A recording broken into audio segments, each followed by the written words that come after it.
কিছুক্ষণ আগে শেষ হয়েছে 2025 সালের উচ্চ মাধ্যমিক সংস্কৃত পরীক্ষা।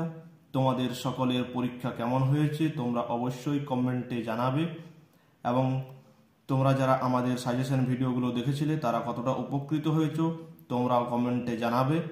আর তোমাদের প্রশ্নপত্র কেমন মনে হয়েছে প্রত্যেকেই তা আমাকে কমেন্টে জানিও। চলো আমরা প্রশ্নপত্রগুলো দেখে নিই। এমসিকিউ, এসিকিউ এবং ব্যাকরণ পাঠের প্রশ্নপত্রগুলো আমরা সলভ করব। আর্যাবর্ত বর্ণনাম গদ্যাংশটি নলচম্পুর কোন উচ্ছ্বাসের অন্তর্গত? প্রথম উচ্ছ্বাস। স্ফটপ্রপাত কোন শাস্ত্রের অন্তর্গত? ব্যাকরণ। অলি পড়বার ভাইকে কশ্যপ, কাশ্যপ হবে না, এটা কাল আমরা ভিডিওতেই বলেছিলাম। বিংশতিদয়ম শব্দের অর্থ হলো 40। শ্রীকৃষ্ণ কাকে উপদেশ দিয়েছেন? অর্জুনকে। ত্রিলোকে কার কোনো কর্তব্য নেই? কৃষ্ণের। পাহি কৃপাময়ী মামক জ্ঞানম, এখানে পাহি শব্দের অর্থ কি? রক্ষা করা। কোন পদটি গঙ্গার সম্বোধন নয়? মুন্ডমালিনী। বাসন্তিক স্বপ্নম এর মূল নাটক কি? এ মিডসামার নাইটস ড্রিম। বিজয়তাম অস্মাকম অবনীত কে বলেছেন? ইন্দু শর্মা। বসন্ত হলেন কৌমুদীর প্রেমিক। নাটকের শেষে নেপথ্যে কি শোনা গিয়েছিল? মৃদঙ্গ ধ্বনি। গীতগোবিন্দম হল একটি গীতিকাব্য। চরক সংহিতা গ্রন্থের বর্ণনীয় বিষয় কি? চিকিৎসা বিজ্ঞান। 10 গীতিকা সূত্রের লেখক আর্যভট্ট। বেশিরভাগ প্রশ্নই কাল আমাদের ভিডিও থেকে কমন এসেছে, প্রায় 95%। আর্যাবর্তের মানুষ কাকে উপহাস করে? স্বর্গবাসী দেবতাদের। বনগতা গুহা পাঠ্যাংশ থেকে অশ্বর দুটি প্রতিশব্দ লেখ। সপ্তয় হয়স্থা। সংবৃত্তম শব্দের অর্থ বন্ধ করা। আর্যাবর্তের শিক্ষা ব্যবস্থা কিরূপ ছিল? গুরুকুল কেন্দ্রিক বা আচার্য কেন্দ্রিক। কর্মেন্দ্রিয় কয়টি ও কি কি? 5টি। বাক, পানি, পাদ, পায়ু ও উপস্থ।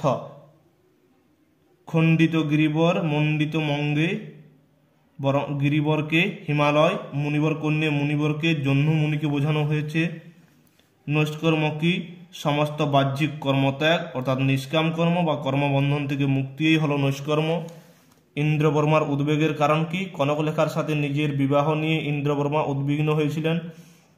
তমনু কাচিদিন্দু বদনা চ, এখানে ইন্দুবদনাকে কৌমুদী। বাসন্তিক স্বপ্নম সংস্কৃত ভাষায় কি অনুবাদ করেন? কৃষ্ণমাচার্য।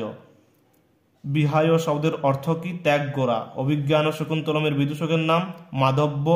একটি ভারতীয় প্রাচীন শৈল্য চিকিৎসা গ্রন্থের নাম লেখ। সুশ্রুত। স্ত্রী চরিত্র বর্জিত একটি সংস্কৃত নাটকের নাম লেখ। মুদ্রা রাক্ষস।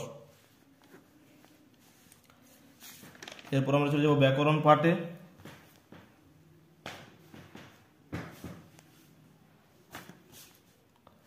মৎস্য জলং বিনা ন জীবতি, বিনা শব্দযোগে দ্বিতীয়া বিভক্তি। ভিক্ষুক পাদে ন খঞ্জ, জেনাঙ্গ বিকার সূত্রে বা অঙ্গ বিকার সূত্রে তৃতীয়া বিভক্তি। দুগ্ধস্য পানং শিশুনা, কর্মে ষষ্ঠী বিভক্তি। মজ্জং রসগোলকং রুচতে, রুচ্যর্থানং প্রিয়মান সূত্রে চতুর্থী বিভক্তি। নৃপং রাজধানীম অধিবসতি, উপন্যাধ্যং বস সূত্রে কর্মে দ্বিতীয়া বিভক্তি। বাক্য ব্যাস বাক্য সহ সমাসের নাম লেখ। যথাবিধি, বিধিম অনতিক্রম্য, অব্যয়ীভাব সমাস। মহারাজ, মহান রাজা কর্মধারায় সমাস। আর গৃহস্থ, গৃহে স্থিতিজার উপপদ তৎপুরুষ সমাস। শব্দযুগলের পার্থক্য: আচার্যা, আচার্যানি, আচার্যা অধ্যাপিকা, আচার্যানি আচার্যের স্ত্রী। বাক্যম বা বাচ্যম, বাক্যম বলাযম পদ সমষ্টি, বাচ্যম বলার যোগ্য। উচ্চরতি ওপরে ওঠে, আর উচ্চরতে অমান্য করে বা লঙ্ঘন করে। শব্দং করতি এক কথায় প্রকাশ। শব্দায়তে শিব দেবতৈশ্য শৈব। রাবণস্য অপত্যং পুবান, পুমান রাবণী। দৌবা ত্রৌবা দ্বিত্রা, অন্যস্মিন অহনি অন্যেদ্দু। গুরুযুক্ত ইয়সুন গরিয়স, রাজনযুক্ত গিব রাজ্ঞী। রূপযুক্ত মতুব রূপবৎ, ভৃগুযুক্ত অন ভার্গব। উচ্চযুক্ত তমক উচ্চতম। বড় প্রশ্নগুলো তোমরা একবার দেখে নাও। আজ এই পর্যন্তই, দেখা হচ্ছে পরবর্তী ভিডিওতে।